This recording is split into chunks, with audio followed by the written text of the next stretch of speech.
ऐसन रूपवा सजावल का होई जब देखी न के हो गौर से।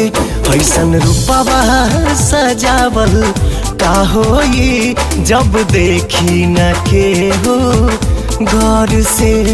जब देखल चाही तू करेलू नहीं, मन गुजरेला गजबे दौर से।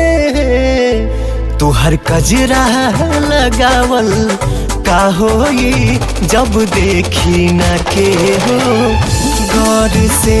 ऐसन रूपवा सजावल का होई जब देखी न के हो गौर से।